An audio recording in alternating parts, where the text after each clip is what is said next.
فرزند زہرا یہ حالات برے ہیں. کاشانۂ بصیرت ایک ایسا مکمل یوٹیوب چینل جس پر محروم بصارت کے لیے بالخصوص اور تمام افراد کے لیے بالعموم سینکڑوں کی تعداد میں اسلامی کتب دستیاب ہیں. لہذا گزارش ہے کہ آپ اپنی ذمہ داری نبھاتے ہوئے کاشانۂ بصیرت کو سبسکرائب کرنے کے ساتھ ساتھ بیل آئیکن کو پریس کیجیے تاکہ آپ علم کے حصول کے ساتھ ساتھ مذہب اہل بیت کی اشاعت میں بھی اہم کردار ادا کرتے رہیں. کاشانۂ بصیرت.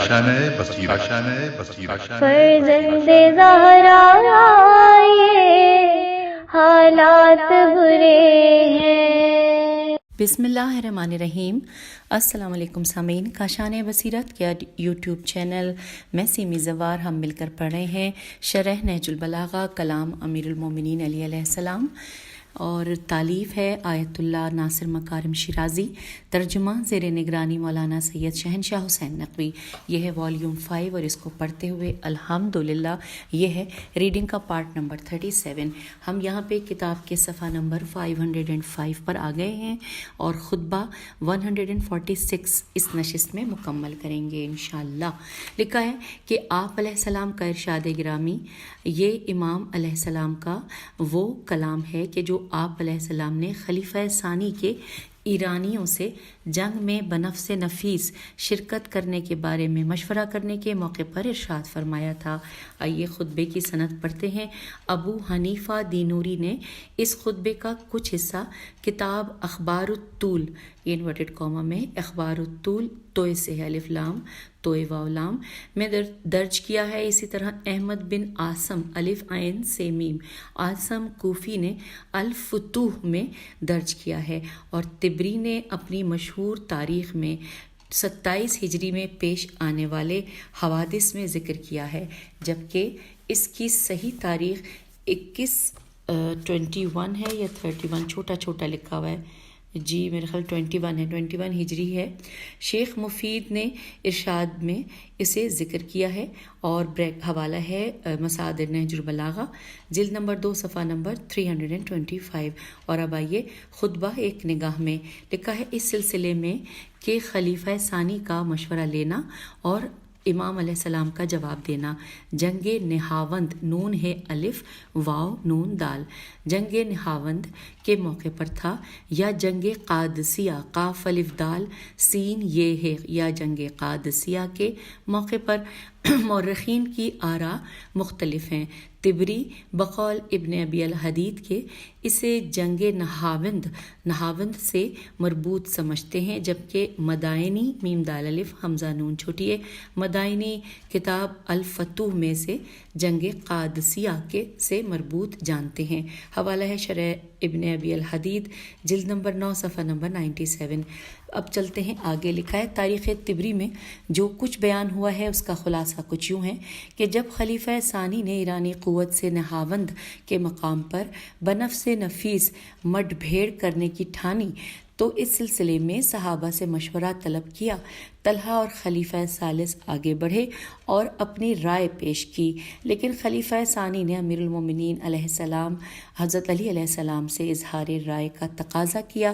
حضرت علی علیہ السلام نے ان کی جنگ میں عدم شرکت پر مبنی مستدل میم سین تے دال لام مستدل اور دقیق بیان کی صورت میں اپنی رائے کا اظہار فرمایا، جس کا ایک حصہ یہ خطبہ ہے. اور اب آئیے ہم اگلے صفحے میں آگے ہیں 506 پر. لکھا ہے مرحوم شیخ مفید کتاب ارشاد میں تحریر فرماتے ہیں کہ امیر المومنین علیہ السلام کے مسلمانوں کی بھلائی کی جانب رہنمائی اور برائیوں کا دفیہ کرنے کی خاطر انجام دیے جانے والے امور میں سے جو نقل ہوئے ان میں سے ایک وہ چیز ہے جسے ابو بکر حزلی بیان کرتے ہیں زال لام چھوٹی ہے حزلی بیان کرتے ہیں کہ یہ انورٹڈ کاما میں ہم پڑھتے ہیں کہ ہمدان ری اصفہان، دامغان اور نہاوند کے کچھ لوگوں نے باہمی خط و کتابت کی، ایک دوسرے کی جانب پیغام رساں ارسال کیے، اور پھر باہمی صلاح مشورے کے بعد ان کے مابین اس بات پر اتفاق ہوا کہ اسلام اپنے پہلے رہنما پیغمبر اکرم صلی اللہ علیہ وآلہ وسلم سے محروم ہو گیا۔ ان کے بعد جو حاکم آیا اس کی حکومت زیادہ عرصے نہیں چل پائی، اور اس کے بعد دوسرے نے حکومت کی باغ دوڑ سنبھال لی۔ اس کی حکومت نے طول پکڑ لیا اور اس نے ہمارے شہروں پر حملہ کیا۔ اگر ہم اسے اپنی سرزمین سے نہیں بھگائیں گے تو وہ ہمیں نہیں چھوڑے گا۔ ایرانیوں کے اس اتحاد اور اس کے لشکر اسلام سے جنگ کی تیاری کی خبر سے خلیفہ ثانی بوکھلا گئے، مسجد میں آئے اور صحابہ کو اس خبر سے مطلع کیا۔ اس سلسلے میں ہر ایک نے اپنی رائے پیش کی، لیکن امیر المومنین علیہ السلام نے اس سلسلے میں آخری بات کہی جس کا ایک حصہ اس خطبے میں ذکر ہوا ہے، اور خلیفہ کو اسلام اور مسلمین کی بھلائی کی جانب دعوت تھی۔ اب چلتے ہیں آگے۔ لکھا ہے شیخ مفید اس واقعے کو نقل کرنے کے بعد آخر میں لکھتے ہیں کہ دیکھیے کس طرح امام علیہ السلام نے اس حساس موقع پر صحیح رائے بیان کی اور مسلمانوں کو نجات دلوائی۔ حوالہ ہے ارشاد مفید، صفحہ نمبر 120، بریکٹ میں لکھا ہے اختصار کے ساتھ۔ بہرحال لکھا ہے کہ بہرحال اس خطبے میں مجموعی طور پر ایک ہی مطلب پیش نظر ہے، اور وہ یہ کہ بعض حالات میں حکمران کا بذات خود جنگ میں شرکت کرنا بہت خطرناک ہو سکتا ہے، اور ممکن ہے کہ دو بڑی مشکلات کا پیش خیمہ ثابت ہو۔ ایک تو یہ کہ دشمن کے افراد ایک ساتھ مل کر اس پر حملہ آور ہو کر اس کا کام تمام کر دیں اور لشکر کا شیرازہ ہی بکھر جائے۔ دوسری مشکل یہ کہ بالفرض ایسی کوئی نوبت نہ بھی آئے، لیکن پچھلے مورچوں کو خالی دیکھ کر دشمن اسلام کے مرکز پر حملہ آور ہو جائیں اور اس کے نتیجے میں بہت بڑے خطرات اسلام اور مسلمین کو لاحق ہو جائیں۔ یہ خطبہ اس بات کی بخوبی نشاندہی کرتا ہے کہ جہاں اسلام اور مسلمانوں کے مفادات پیش نظر ہوتے، وہاں مولا علیہ السلام اپنے مخالفین تک کی مدد فرماتے تھے تاکہ مرکز اسلام کو معمولی سا بھی نقصان نہ پہنچے۔ البتہ ان باتوں کا یہ مطلب ہرگز نہیں کہ سربراہ حکومت کو ہرگز بنفس نفیس میدان جنگ میں حاضر نہیں ہونا چاہیے، تاکہ خود امیر المومنین علیہ السلام کی جمل، صفین اور نہروان کی جنگ میں شرکت، اور اس سے بڑھ کر رسول اکرم صلی اللہ علیہ وآلہ وسلم کی بعض غزوات میں بنفس نفیس شرکت پر اعتراض کیا جائے، بلکہ حالات یکسر مختلف ہیں اور خلیفہ ثانی کے دور کے حالات کا تقاضا یہی تھا۔ یہ نقطہ بھی قابل توجہ ہے کہ کبھی جنگ حکومت اسلامی کی حدود کے اندر اور قریبی علاقوں میں ہوتی ہے، ایسے حالات میں حکمران کی شرکت سے کوئی مشکل پیش نہیں آتی، لیکن بسا اوقات دور دراز کے علاقوں میں بہت طاقت اور بڑے لشکر کے حامل دشمن کے ساتھ جنگ کی نوبت آ جاتی ہے، تو ایسے حالات میں میدان جنگ میں سربراہ حکومت کی بنفس نفیس شرکت کسی بہت بڑی مشکل کا پیش خیمہ ثابت ہو سکتی ہے۔ اور اب آئیے خطبے کا پہلا حصہ پڑھتے ہیں۔ عربی کہاں سے کہاں تک ہے آپ کی سماعتوں کی نظر۔ پیراگراف آغاز ہوتا ہے اِنَّ حَاذَ الْأَمْرَ لَمْ یَکُلْ۔ اچھا یہ تو میں پوری نہ پڑھ لوں، تھوڑا سا بتانا تھا، ختم ہو رہا ہے کہ مما بینا یدیک۔ آئیے ترجمہ پڑھتے ہیں۔ اس امر کی کامیابی و ناکامی کا دار و مدار فوج کی کمی بیشی پر نہیں رہا ہے، یہ تو اللہ کا دین ہے جسے اس نے سب ادیان پر غالب رکھا ہے، اور اسی کا لشکر ہے کہ جسے اس نے تیار کیا ہے، اور اس کی ایسی نصرت کی ہے کہ جہاں اسے پہنچنا تھا وہاں پہنچ گیا، اور جہاں اسے طلوع ہونا تھا وہاں طلوع ہو گیا، اور ہم سے اللہ کا ایک وعدہ ہے اور وہ اپنے وعدے کو پورا کرے گا اور اپنے لشکر کی خود ہی مدد کرے گا۔ امور سلطنت میں حاکم کی حیثیت وہی ہوتی ہے جو مہروں میں ڈوروں کی، اور جو انہیں سمیٹ کر رکھتا ہے۔ جب ڈورا ٹوٹ جائے تو سب مہرے بکھر جائیں گے اور پھر کبھی سمٹ نہ سکیں گے۔ آج عرب والے اگرچہ گنتی میں کم ہیں مگر اسلام کی وجہ سے وہ بہت ہیں، اور اتحاد باہمی کی وجہ سے فتح غلبہ پانے والے ہیں، اور تم اپنے مقام پر کھونٹے کی طرح جمے رہو اور عرب کا نظم و نسق برقرار رکھو اور انہی کو جنگ کی آگ کا مقابلہ کرنے دو، اس لیے کہ اگر تم نے اس سرزمین کو چھوڑا تو عرب اطراف و جوانب میں سے تم پر ٹوٹ پڑیں گے، یہاں تک کہ تمہیں اپنے سامنے کے حالات سے زیادہ ان مقامات کی فکر ہو جائے گی جنہیں تم اپنے پس پشت غیر محفوظ چھوڑ گئے ہو۔ اور اب آئیے پڑھتے ہیں شرح و تفسیر۔ ہیڈنگ ہے حکومت کے مرکز کو خالی نہ چھوڑو۔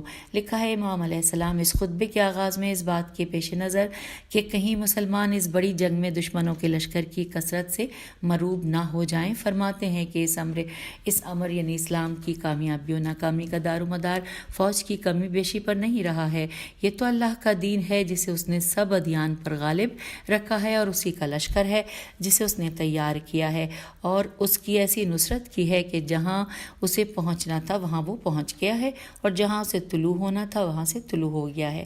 Inverted comma close. یہ اس جانب اشارہ ہے کہ ہم پیغمبر اکرم صلی اللہ علیہ وآلہ وسلم کے زمانے میں بہت سی جنگوں میں اقلیت میں تھے مگر کامیاب رہے۔ اللہ کا لطف ہمارے شامل حال ہے اور ہم نے خود کو اس کی عنایتوں کے زیر سایہ پایا ہے۔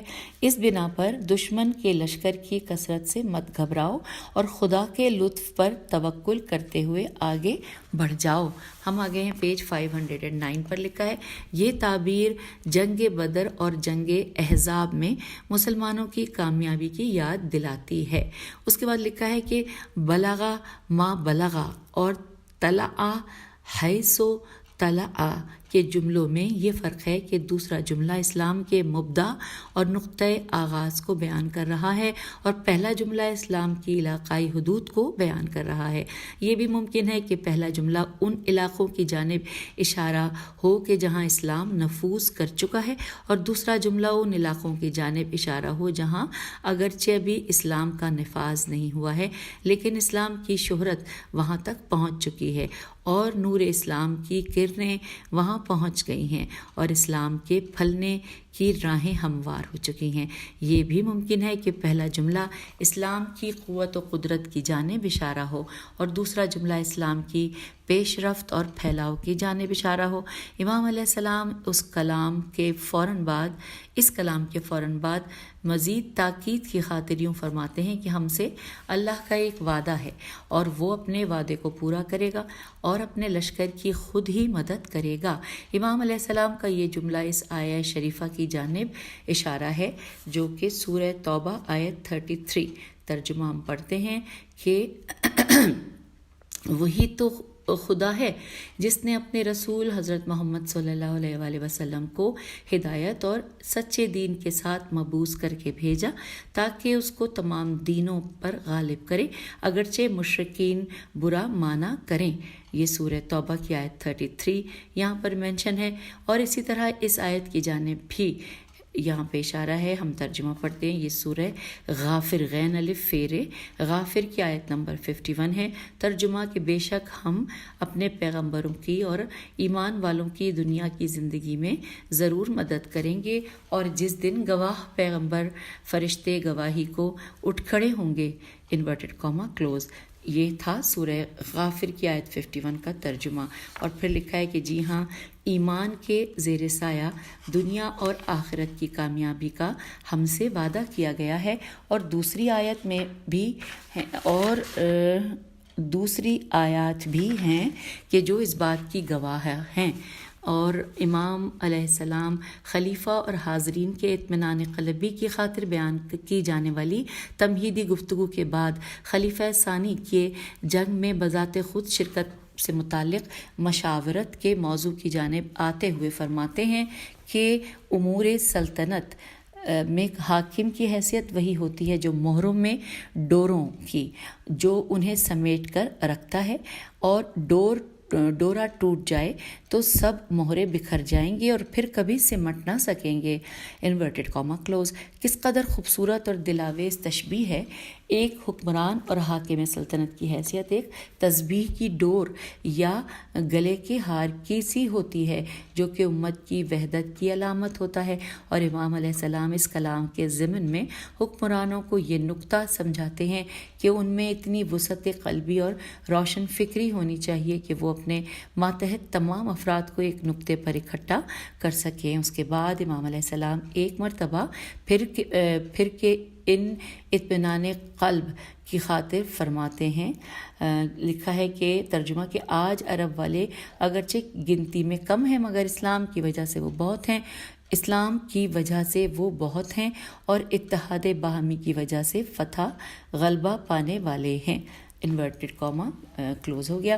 امام علیہ السلام ایک مرتبہ پھر اصل نتیجے کی جانب آتے ہیں اور فرماتے ہیں کہ تم اپنے مقام پر کھونٹے کی طرح جمے رہو اور عرب کا نظم و نسق برقرار رکھو اور انہی کو جنگ کی آگ کا مقابلہ کرنے دو۔ اور پھر امام اس کی وجہ بھی بیان کرتے ہوئے فرماتے ہیں کہ اس لیے کہ اگر تم نے اس سرزمین کو چھوڑا تو عرب اطراف و جوانب سے تم پر ٹوٹ پڑیں گے، یہاں تک کہ تمہیں اپنے سامنے کے حالات سے زیادہ ان مقامات کی فکر ہو جائے گی جنہیں تم اپنے پس پشت غیر محفوظ چھوڑ کر گئے ہو۔ Inverted comma close. امام علیہ السلام کے کلام کا یہ حصہ اس جانب اشارہ ہے کہ ابھی اسلام کا ابتدائی دور تھا اور منافقوں اور عصر جاہلیت کے باقی رہ جانے والے افراد ابھی عربوں کی صفوں میں موجود تھے۔ وہ موقع کی تلاش میں تھے تاکہ حقیقی مسلمانوں کی پشت میں خنجر گھونپ سکے۔ اگر سربراہ مملکت اور اس کے سبھی وفادار ساتھی دور دراز کے علاقوں میں چلے جائیں تو میدان بدخواہوں، فسادیوں اور منافقوں کے لیے خالی رہ جاتا ہے۔ ضمناً اس نقطے کی جانب توجہ ضروری ہے کہ جو جملے ہیں کہ والعرب الیوم اور انتقضت علیک العرب، یہ جو جملے ہیں ان جملوں میں عرب کے دو مختلف گروہوں کی جانب اشارہ ہے۔ پہلا گروہ خالص مومنین کا ہے اور دوسرا گروہ ان منافقوں کا ہے کہ جو بظاہر مسلمان ہیں یا ان مسلمانوں کا گروہ ہیں کہ جو متاثرین میں سے ہیں۔ اور اب آئیے ہم پڑھنے جا رہے ہیں نقطہ پیج 512 پہ لکھا ہے، درج بالا حصے سے جو کچھ استفادہ ہوتا ہے وہ نظامت، حکمرانی اور مملکت کا نظم و نسق چلانے کے سلسلے کے اہم دروس ہیں۔ پہلا درس یہ ہے کہ کسی قوم اور ملت کے رہبر اور سربراہ کی حفاظت ایک فرد کے اعتبار سے نہیں بلکہ ایک اجتماعی مسئلے کے اعتبار سے اہم واجبات میں سے ہے، کیونکہ سربراہ قوم و ملت کی وحدت اور پائیداری کی علامت ہوا کرتا ہے، اس لیے اس کی حفاظت کے لیے تمام ضروری اقدامات کر لیے جائیں، یہاں تک کہ کسی بھی امکانی خطرے کو نظر انداز نہیں کرنا چاہیے، بالخصوص اس لیے بھی کہ دشمن بھی ان باتوں کو پیش نظر رکھتے ہوئے اس کوشش میں ہوتا ہے کہ سب سے پہلے رہبر اور سربراہ کو اپنا ہدف بنائے۔ تاریخی تجربات بھی اس بات کی نشاندہی کرتے ہیں کہ کسی گروہ کو شکست دینے کا آسان ترین راستہ یہ ہے کہ اس کے رہبر اور رہبر کے اداروں پر دھاوا بولا جائے۔ ہم قرآن میں بنی اسرائیل کی داستان میں ان کی جالوت سے جنگ کا قصہ پڑھتے ہیں، جس میں حضرت داؤد علیہ السلام نے جالوت کو اپنا ہدف بنایا اور ہلاک کیا، اور اس کی ہلاکت کے ساتھ ہی اس کا لشکر تتر بتر ہو گیا۔ دوسرا درس یہ ہے کہ معاشرے کے رہنماؤں پر لازم ہے کہ اپنی نگاہیں خارجی دشمنوں پر رکھیں اور داخلی دشمنوں سے بھی ہوشیار رہیں، یہاں تک کہ اس خطبے اور تاریخی تجربات کے مطابق بیرونی دشمن کی نسبت داخلی دشمن کا خطرہ زیادہ ہے، کیونکہ باہر سے آنے والوں کی شناخت ہو جاتی ہے اور داخلی دشمن غالباً منافقوں کے بھیس میں عوام کے اندر گھل مل کر اپنی ساخت چھپائے رکھتے ہیں اور جوں ہی موقع پاتے ہیں اپنی کارروائی کر ڈالتے ہیں۔ اس کے علاوہ ان داخلی دشمنوں کو حساس مقامات کے بارے میں بھی علم ہوتا ہے اور انہیں ان مقامات تک رسائی کے راستوں کا بھی علم ہوتا ہے۔ اسی وجہ سے امام علیہ السلام نے ان افراد اور ان کے ہاتھوں پہنچنے والے متوقع نقصانات کو لفظ اورات سے تعبیر کیا ہے، عین واو رے الف تے سے تعبیر کیا ہے اور ان کے خطرات کو اہم قرار دیا ہے۔ اور اب ہم پڑھنے جا رہے ہیں خطبے کا دوسرا حصہ، کہاں سے کہاں تک عربی میں ہے، آپ کی سماعتوں کی نظر۔ ان